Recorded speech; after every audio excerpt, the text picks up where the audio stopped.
नमस्कार बच्चों, कैसे हैं आप सब। उम्मीद है आप सब बहुत अच्छे होंगे और आप लोगों की पढ़ाई लिखाई भी बहुत अच्छे तरीके से चल रही होगी।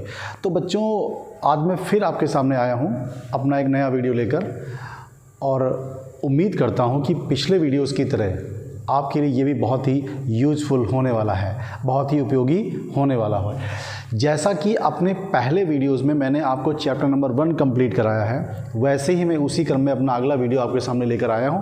मुझे पूरी उम्मीद है आप सब इसे भी बहुत सारा प्यार देंगे। तो बच्चों, जैसा कि यूपी बोर्ड की अगर मैं बात करूं तो चैप्टर्स कुछ हटाए गए हैं, 30% कोर्स जो है वो हटा दिया गया है। इस पर मैं अपना एक अलग से वीडियो आपके सामने लेकर आऊँगा बहुत जल्द।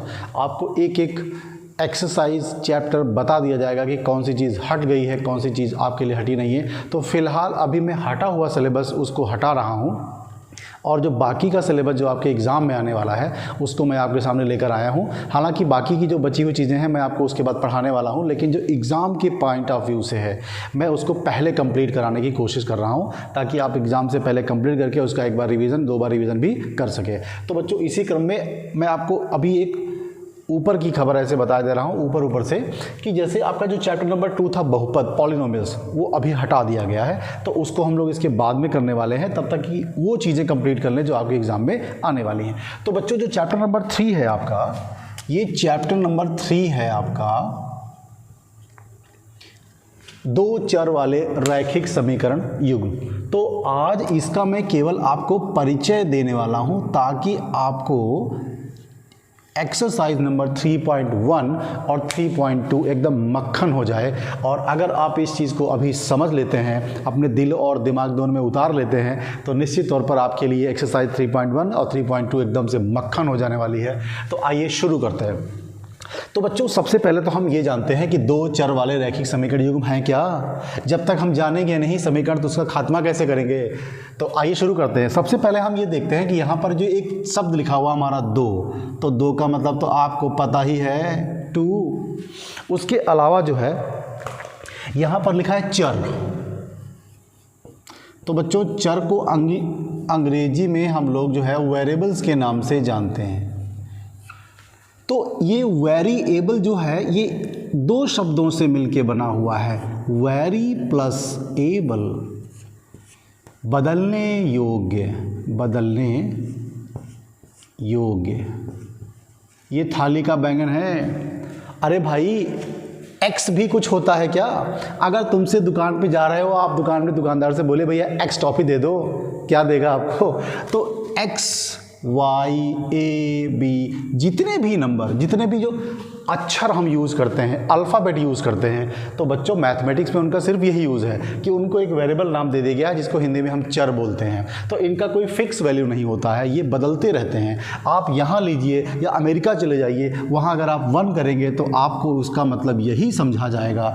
तो अगर आप कहीं भी चले जाते हैं, एक्स का मतलब तो 1 2 3 4 नहीं समझा जाता है। तो बच्चों, एक्स, वाई, ए, बी, सी, इनकी वैल्यूज़ अलग अलग होती हैं, डिफरेंट होती है। हम सिर्फ एक एज्यूम कर लेते हैं, मान लेते हैं। तो ऐसे नंबर्स को, ऐसे वेरिएबल्स को, सॉरी नंबर नहीं वेरिएबल्स को, जो हमारे पास ये वेरिएबल के रूप में हम लोग इनको यूज़ करते हैं, जो हमको वैल्यू देने के काम आते हैं, हमारा इक्वेशन सॉल्व हो जाता है, तो इनको हम बोलते हैं वेरिएबल। मतलब इनकी कोई फिक्स वैल्यू नहीं होती है। उसी तरह आता है बेटा रैखिक समीकरण युग्म का मतलब तो होता है जोड़ा। कपल मत समझिए भैया, इसका मतलब पेयर होता है। पेयर और कपल में अंतर होता है। ओके, तो युग्म का मतलब जोड़ा, मतलब 2। अब बात आती है रैखिक समीकरण की। तो बच्चों, रैखिक समीकरण का मतलब होता है, कक्षा 9 में आप लोगों ने बहुत ही अच्छी तरीके से पढ़ा होगा कि समीकरण के टाइप, प्रकार कितने होते हैं, किस किस टाइप के समीकरण होते हैं। तो बच्चों, रैखिक समीकरण के बारे में अगर बात की जाए तो इसका मतलब होता है जिसमें चरों की घात 1 होती है। चरों की घात 1 होती है। घात क्या होती है बच्चों, हम लोग पिछले कक्षा में पढ़ चुके हैं। जैसे आपके पास कोई इक्वेशन लिखा है, x की पावर 6 प्लस y की power 3 plus 3x square minus y square plus 4 equals to 0। By the way ऐसा क्वेश्चन लिखा है। तो बच्चों हम यहाँ पर देखते हैं एक्स वाई जो हमारे हैं इनको हम कहते हैं चर, और ये जो नंबर लिखे हैं इनको हम बोलते हैं उनका गुणांक, इंग्लिश में कॉफिशिएंट बोलते हैं। और इनकी जो खोपड़ी पे सवार हैं, इनके जो सर पे टोपियाँ लगी हुई हैं, तो बच्चों इनको हम कहते हैं घातें। लेकिन सबसे बड़ी जो घात हुई, घर में सबसे जो बड़ा होता है वो घर का मुखिया होता है, तो इस समीकरण में सबसे जो बड़ी घात है वो इस पूरी समीकरण की घातों की मुखिया है, पापा है, मम्मी है, बाबा दादी सब है। तो बच्चों जो सबसे बड़ी घात होती है, समीकरण की सबसे जो बड़ी घात होती है वो उस पूरे बहुपद, उस पूरे समीकरण की घात होती है। तो यहाँ पर हमें ये नहीं सीखना है, हमको सिर्फ ये सीखना है कि अगर हमारे समीकरण में चर जो प्रयोग हो रहे हैं, जो वेरिएबल्स यूज हो रहे हैं, X Y A B C प्रयोग हो रहे हैं, तो अगर उनकी घात एक है, अधिकतम घात एक है, तो हम उसको बोलते हैं रैखिक समीकरण। तो इसी क्रम में मेरे ख्याल से आपको यहाँ पर दिख रहा होगा, इसी क्रम में अगर हम देखें तो एक समीकरण होता है द्विघात समीकरण, क्वाड्रेटिक इक्वेशन, इसके बाद वही चैप्टर आने वाला है द्विघात समीकरण। तो इसकी घात कितनी होती है? 2। अगर होता है त्रिघात समीकरण तो उसकी घात होती है 3, उसकी घात होती है 3। और अगर एक घात है तो उसका नाम है रैखिक समीकरण। अब चूंकि उसमें 2 चर हैं तो इसका मतलब उसमें एक्स वाई आ सकता है, ए बी आ सकता है, पी क्यू आ सकता है, कुछ भी आ सकता है, मतलब मैक्सिमम 2 चर होने वाले हैं। ओके, तो मेरे ख्याल से इतनी चीज़ें आपको समझ में आ रही होंगी। तो मैं इसको थोड़ा इरेज करना चाहूँगा और इसके बाद थोड़ा सा इसमें जो शब्दावली प्रयोग होने वाली है मैं उसको बताने वाला हूँ आपके सामने, और आप अच्छी तरह से इन चीज़ों को समझ पाएँ, ऐसा मेरा दावा है। तो मैं अभी यहाँ से थोड़ा आपको टाइम देता हूँ ताकि आप स्क्रीनशॉट ले सकें, फिर मैं इसको हटाऊँगा। ओके, तो बच्चों ये रही बात रैखिक समीकरण की। अब हमको ये देखना है कि रैखिक समीकरण का हल क्या होता है, रैखिक समीकरण का हल क्या होता है। उससे पहले हम ये जान लें कि जो हमारे रैखिक समीकरण देवता हैं, रैखिक समीकरण देवता हैं जिनको हम लीनियर इक्वेशन इंग्लिश में कहते हैं, तो इसके जो मान होते हैं, इसके मान होते हैं, इसके शून्यक होते हैं, उनके बारे में हम क्या जानते हैं। अगर आपने एक सामान्य समीकरण ले लिया, एक सामान्य समीकरण ले लिया रैखिक युग्म का, जैसे अभी रैखिक युग्म की बात ना की जाए तो a x plus b y plus c equals to 0, by the way इस तरह से समीकरण लिखा हुआ है। तो रैखिक समीकरण का जनरल तरीका लिखने का ये होता है। तो बच्चों यहाँ पर x और y जो है वो 2 चर के रूप में आए हैं, a और b क्रमशः x और y के गुणांकों के रूप में आए हैं, और इसको हम बोलते हैं अचर पद। मेरे ख्याल से चीज़ें आपको समझ में आ रही होंगी। अगर इनको हम 2 समीकरण के रूप में लिखना चाहें तो हम इसको ऐसा लिख सकते हैं a1x plus b1y plus c1 equals to 0, इसको इक्वेशन नंबर 1 ले सकते हैं।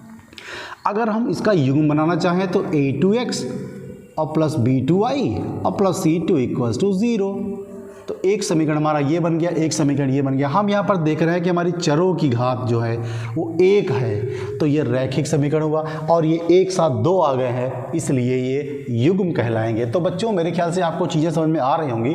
इन्हीं को हम बोलते हैं 2 चर वाले रैखिक समीकरण युग्म। तो अगर हमको इनका हल पता करना है, रैखिक युग्म समीकरणों का हल जो है, रैखिक समीकरण का जो हल है बच्चों, उसका हम खात्मा करने वाले हैं। तो किस तरह करेंगे ज़रा देखिए। अगर हमारे पास 2 वेरिएबल हैं, 2 चर हैं, तो आपको एक x का वैल्यू आएगा और एक आपको y का वैल्यू आएगा। तो जब x और y के मान हम प्राप्त कर लेते हैं, उनकी संख्या हमको मिल जाती है, उनका वैल्यू हमको मिल जाती है, उनका परिमाण मिल जाता है, तो उसी को हम बोलते हैं रैखिक समीकरण का हल। और बच्चों रैखिक समीकरण के अनंत हल होते हैं, रैखिक समीकरण के अनंत हल होते हैं। अगर आप x का वैल्यू अपने पास से रखते जाएंगे तो उसी क्रम में y का वैल्यू आपके लिए आता जाएगा।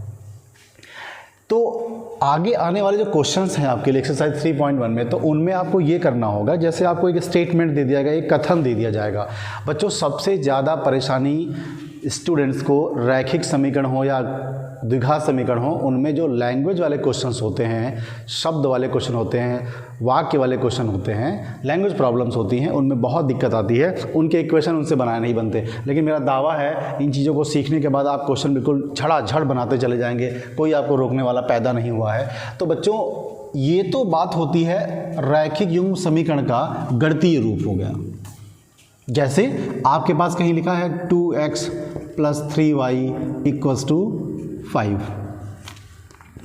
3x + 2y = 5। बाय द वे कुछ भी क्वेश्चन बहुत सारे हो सकते हैं। तो बच्चों अगर इसका और इसका मान निकालने की बात हो x और y की, तो अलग अलग मान आएंगे। यहाँ पे x का मान अगर आप 1 रख देंगे तो y का मान कुछ और हो जाएगा, यहाँ पे x का मान 0 कर देंगे तो y का मान कुछ और हो जाएगा। तो इस तरह से अनंत हल होते हैं। कितने हल होते हैं बच्चों?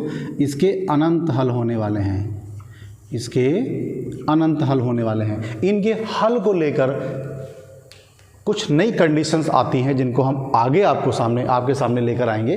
तो यहाँ पर हम अभी क्या सीख रहे हैं कि रैखिक समीकरण का हल कैसे निकालते हैं। इनके हल निकालने की 3-4 विधियाँ हैं, वो हम आगे चैप्टर में आगे एक्सरसाइज में पढ़ने वाले हैं। तब तक हमारा यहाँ पर क्या उद्देश्य होना चाहिए, हमको ये यहाँ पर देखना है कि समीकरण का हल क्या है, गणितीय रूप क्या है, और उसके बाद आता है बच्चों ग्राफीय रूप। आपके सिलेबस में ग्राफीय रूप भी है इनका। तो ग्राफीय रूप का मतलब ये हुआ, जैसे आपके पास एक इक्वेशन दिया हुआ है और उस इक्वेशन के आपने x की वैल्यूज़ रखते गए और y की वैल्यूज़ अपने आप आती गई, तो 2 से 3 वैल्यूज़ आप निकाल लेते हैं और फिर उनको ग्राफ के रूप में प्रस्तुत कर देते हैं। तो मैं आपको एक छोटा सा एग्जांपल यहाँ पर देने वाला हूँ। मेरे ख्याल से चीज़ें आपको समझ में आ रही होंगी, तो मैं थोड़ा सा हट जाता हूँ, आप स्क्रीनशॉट ले सकते हैं। ओके, तो मेरे ख्याल से आपको रैखिक समीकरण के x और y के मान निकालने आ गए होंगे। अभी हम लोग करने वाले हैं, ये तो आपको सिर्फ रेसिपी बताई जा रही है। अभी रसगुल्ले बनेंगे भी और खाए भी जाएंगे, तभी तो पता चलेगा स्वाद कैसा है। तो यहाँ पर आता है ग्राफीय निरूपण। बच्चों रैखिक युग्म समीकरण का ग्राफीय निरूपण, गणितीय जो निरूपण है वो तो हम लोग कर सकते हैं आसानी से ग्राफ के रूप, समीकरण के रूप में। अभी मैं उसका भी एग्जांपल देने वाला हूँ। तो एक मैं इक्वेशन यहाँ पर लिख लूँगा, एक स्टेटमेंट यहाँ पर लिखने वाला हूँ, और उस स्टेटमेंट के बाद मैं उसका गणितीय रूप भी लिख देता हूँ और आपका ग्राफीय रूप भी लिख देता हूँ। तो हम लोग यहाँ से क्वेश्चन एक उठाते हैं या फिर आपको एक सामान्य इक्वेशन लिख कर ही बता देते हैं। चलते हैं, आपको एक सामान्य इक्वेशन लिख के बताते हैं, फिर आपके अभी एग्जाम्पल्स मैं करने वाला हूँ। तो जैसे आपके पास एक इक्वेशन लिखा हुआ है 2x + 3y = 6 लिख दिया मैंने, 6 लिखता हूँ मैं 5 लिखता हूँ यहाँ पे। ये आपका एक इक्वेशन है 2x + 3y = 5। तो यहाँ पर हमको इसका ग्राफीय निरूपण करना। बच्चों इस तरह से अगर स्टेटमेंट लिखा है तो ये गणितीय निरूपण हो गया इसका, ये गणितीय निरूपण है। अभी आने वाले क्वेश्चंस जो होंगे उनको हम इसी मेथड से करने वाले हैं। अब इसका ग्राफीय निरूपण करना है हमको। तो यहाँ पर हमें क्या करना होगा, एक टेबल बना लेनी है बच्चों, इस तरह से। ये x हो गया, ये y हो गया। तो मिनिमम 2 वैल्यू चाहिए और मैक्सिमम तो आप कितनी भी निकाल सकते हैं। तो बच्चों यहाँ पर हमें क्या करना है, x की वैल्यू रखनी है, y की वैल्यू अपने आप आ जानी है। तो बाय द वे x की वैल्यू हमने यहाँ पर 0 पुट कर दी, आसान करने वाले हैं ना। ओके, तो x की वैल्यू अगर 0, तो यहाँ पर रखते देखते हैं, तो x × 0, ये 2 × 0 हो जाएगा, प्लस का 3y हो जाएगा = 5/3 हो जाएगा, सॉरी 5 हो जाएगा यहाँ पे। तो ये आपका हो जाएगा 3y = 5/3। क्या मैं लिख रहा हूँ, एक सेकेंड, 3y = 5 हो गया और y = 5/3 हो गया। तो बच्चों यहाँ पर हमको एक चीज़ ध्यान रखनी है कि हमारी जो x और y की वैल्यूज आती हैं वो कभी अपॉन में ना आए। हालांकि अगर आप इस तरह का ग्राफ बना देते हैं तो आपका क्वेश्चन जो है गलत थोड़ी होगा। फिर आप यहाँ पर अप्रॉक्स में वैल्यू लिख लेंगे, इसको डिवाइड करने के बाद, तो उसका भी ग्राफ आप आसानी से बना सकते हैं। बट कोशिश करिए कि हमारी वैल्यूज़ जो है कंप्लीट आए, होल नंबर में आए। तो वहाँ पर हमारा y का वैल्यू कितना आया बच्चों, 5/3। अब अगर हम x का वैल्यू कुछ और रखते हैं, x का वैल्यू हम यहाँ पर कुछ और रखने वाले हैं। जैसे हमारे पास है x का वैल्यू हमने रख दिया -1, -1 में +1 रखता हूँ, 1 रखता हूँ। यहाँ पे आप x का वैल्यू 1 रख दीजिए। तो बच्चों यहाँ पे x का वैल्यू अगर 1 रखेंगे तो 2 × 1 + 3y = 5 हुआ। तो ये आपका 2 हो गया और ये प्लस का 3y हो गया इक्वल्स टू 5 हो गया। आप 2 को उस तरफ ले जाइए तो 3y इक्वल्स टू क्या हो जाएगा 5 माइनस 2, तो 3y इक्वल्स टू 3, ये कैंसिल हो गया, y का वैल्यू भी 1 आ गया, इस तरह से आ गया। आप अगर चाहें तो इस तरह से आप एक दो वैल्यूज़ और भी रख सकते हैं यहाँ पर आसानी से। तो अगर आप एक वैल्यू और रखना चाहें तो बाय द वे x की वैल्यू हमने रख ली -2, आप कोई भी वैल्यू रख सकते हैं, प्लस माइनस कुछ भी रख सकते हैं, इसका कोई भी फैक्ट नहीं कि आप ये वैल्यू ही रखें। बस आप ये कोशिश करिए कि आपकी वैल्यू इस तरह से ना आए, ग्राफ बनाने में थोड़ी सी परेशानी होती है और कोई दिक्कत नहीं होती है। तो बच्चों मैं x की वैल्यू -2 रखने वाला हूँ, ज़रा ध्यान से दीजिए। ये 2x plus 3y equals to 5 था। अगर आप x की वैल्यू -2 रखने वाले हैं और प्लस 3y इक्वल्स टू 5 हो गया तो यहाँ पर -4 हो जाने वाला है, और ये प्लस का 3y इक्वल्स टू 5 हो गया तो 3y इक्वल्स टू 5 प्लस 4 हो गया, ये वैल्यू उधर जानी है तो जुड़ जानी है। 3y इक्वल्स टू 9 हो गया, ये बच्चों कैंसिल हो जाता है तो y इक्वल्स टू 3 हो गया, तो यहाँ पर मैं y की वैल्यू 3 रख देता हूँ। तो मेरे ख्याल से चीज़ें आपको समझ आएंगी। इस तरह के सवाल हम लोगों ने 9th में भी कर रखे थे, तो यहाँ पर चीज़ें आपको समझ में आ रही होंगी अगर आप ज़रा सा भी दिमाग लगाते हैं। बाय द वे एक बार में चीज़ें समझ में नहीं आ रही तो आप वीडियो को बैक करके भी देख सकते हैं, आप ही का है। तो अब बच्चों यहाँ पर मैं आपको ग्राफ बताने वाला हूँ। ये मैंने एक अक्ष ले लिया, एक ये मैंने एक अक्ष ये ले लिया। मैं थोड़ा सा बड़ा बनाता हूँ इसको, आप इसको ग्राफ पेपर पे आसानी से कर सकते हैं। मैं यहाँ पर आपको बताने वाला हूँ। ये आपका y अक्ष है प्लस, और ये आपका y अक्ष है माइनस, ये आपका x अक्ष है प्लस, और ये x अक्ष है माइनस। तो बच्चों कक्षा 9 में इन चीज़ों को बहुत अच्छी तरीके से बताया जाता है, और अभी मैंने कक्षा 9 के क्लासेस लेना शुरू नहीं किया है इस पर, बहुत ही जल्द आपको वो सभी क्लासेस मिलने वाली हैं। तब तक आप ये देखें कि मैं आपको एक हल्की सी जानकारी देता हूँ। इस वाले अक्ष को x अक्ष के नाम से जानते हैं, इस वाली लाइन को हम लोग y अक्ष के नाम से जानते हैं, और इन खंडों को चतुर्थांश कहा जाता है, और इस पूरे सिस्टम को कार्तीय तल कहा जाता है। एक हमारे गणितज्ञ हुए हैं दे कार्ते, उनके नाम पर इसको कार्टेशियन प्लेन इंग्लिश में कहा जाता है और हिंदी में कार्तीय तल कहा जाता है। तो बच्चों इस वाले बिंदु को हम बोलते हैं मूल बिंदु। हमारा चलन यहाँ से होता है, हम चीज़ों को यहाँ से करना शुरू करते हैं। तो बच्चों अगर हम यहाँ पर कुछ पॉइंट्स डिनोट करना चाहें, 1 2 3 4 5 6, 1 2 3 4 5 6, 1 2 3 4 5 6, आप नंबर और भी ज़्यादा बना सकते हैं, 1 2 3 4 5 6। अब मैं क्या करूँगा, इन सभी ग्राफ, इन सभी पॉइंट्स को मैं यहाँ पे प्लॉट करने वाला हूँ, रेखांकित करने वाला हूँ। तो बच्चों ये जो पॉइंट्स यहाँ पर लिखे जाते हैं इनको हम लोग x, y के रूप में लिखते हैं, और इस वाले को हम बोलते हैं भुज, और इस वाले को बोलते हैं कोटि। मतलब जो x का मान होता है वो हमारा भुज कहलाता है, और जो y का मान होता है उसको कोटि कहते हैं। हालांकि यहाँ पर इसको ज़्यादा डिटेल में समझने की ज़रूरत नहीं है, हम यहाँ पर x और y के मान के रूप में इनको जान सकते हैं। 9th में आपको बहुत अच्छी तरीके से बताया गया होगा। हालांकि मैं अभी 9th की भी क्लासेस लेना शुरू करूंगा, तब आपको चीज़ें और भी बेहतर समझ में आएंगी। जो पीछे बच्चे 9th वाले हैं उनके लिए भी बहुत कुछ होने वाला है। तो अब हम सबसे पहले क्या करने वाले हैं, यहाँ पर x का वैल्यू 0 है, मतलब आप मूल बिंदु पर ही, यहाँ से आप हिले ही नहीं, और y की वैल्यू कितनी है 5/3, 5/3। तो बच्चों यहाँ पर मैं थोड़ा समझाने की कोशिश करता हूँ। 5/3 को आप क्या लिख सकते हैं, 3 कम 3 हो गया, यहाँ पर 2 बचेगा, 3 18 हो जाएगा, लगभग 1.6 आएगा, मतलब 1.5 से थोड़ा ज़्यादा। तो मैं अप्रॉक्स में वैल्यू थोड़ा लेने की कोशिश करूँगा। तो अगर आप y पर जाते हैं प्लस की ओर, तो बच्चों ऊपर जाएंगे प्लस की ओर, तो ये 1.5 लगभग आएगा। तो यहाँ पर मैं इसको माने ले रहा हूँ, यहाँ पर लगभग, ओके। तो आपका एक पॉइंट ये आ जाता है, लगभग के रूप में मैं इसको देख रहा हूँ, क्योंकि अभी ये नाप के नहीं बनाया गया। ग्राफ पेपर बहुत अच्छी और बेहतर तरीके से बनाया जा सकता है। तो बच्चों ये हो जाते हैं 0,5/3, पहला पॉइंट हो गया। उसके बाद हमको क्या चाहिए, x का वैल्यू 1 है, मतलब आप x वाली लाइन पर प्लस की ओर एक खाना चलते हैं, एक नंबर चलते हैं, यहाँ पर आ जाते हैं।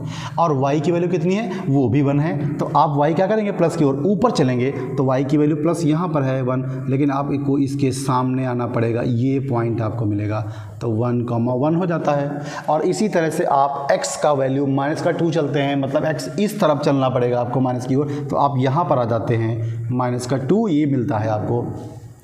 y की वैल्यू 3 है प्लस की ओर, तो आप ऊपर की ओर चलने वाले हैं, 1 2 3 यहाँ पर आ जाएंगे बच्चों, लेकिन आपको इसके सामने आना पड़ेगा, यहाँ पर ये आ जाना पड़ेगा आपको। तो ये -2,3 हो जाएगा। तो बच्चों ये आपका a था, ये आपका b था, ये सा c। तो अगर आप चाहें तो इनको एक लाइन से ड्रॉ कर सकते हैं इस तरह से, तो ये आपकी एक रेखा यहाँ पर प्राप्त होती है। और जो इक्वेशन आपका था 2x + 3y = 5, तो आप चाहें तो इसी पर लिख सकते हैं। ये आपका एक रेखा का समीकरण आ जाता है और ये इनके मान कहलाते हैं। तो बच्चों आगे आने वाले सम्स में ऐसा होगा कि आपको 2 इक्वेशन दिए होंगे और दोनों इक्वेशन में आपको बारी बारी से इस तरह की टेबल बनानी होगी और दोनों ग्राफ आपको प्लॉट करने होंगे। वो लाइनें 3 स्थिति में आपको मिलेंगी, वो रेखाएं 3 स्थिति में मिलेंगी, या तो एक दूसरे के समांतर होंगी, या तो प्रतिच्छेद कर जाएंगी, और या एक दूसरे के ऊपर लद जाएंगी। जब वो लद जाती हैं तो उनको हम बोलते हैं वो रेखाएं समपाती हैं। तो बच्चों मैंने आपको ये सब चीज़ें समझाने की कोशिश की है, मेरे ख्याल से चीज़ें आपको समझ में आई होंगी। तो आज हमने ये सीखा है कि गणितीय निरूपण क्या होता है और ग्राफी निरूपण क्या होता है। तो चीज़ें आपको समझ में आएंगी और भी बहुत धीरे धीरे मैं आपको चीज़ें बताने वाला हूँ। तो मैंने आपको छोटा सा परिचय देने की कोशिश की है। कल से मतलब नेक्स्ट वीडियो में आपको मैं एक्सरसाइज 3.1 कराने वाला हूँ। और अगर आपको चीज़ें समझ में आ रही हैं तो मेरे चैनल को सब्सक्राइब करिए और शेयर करिए। जय हिंद।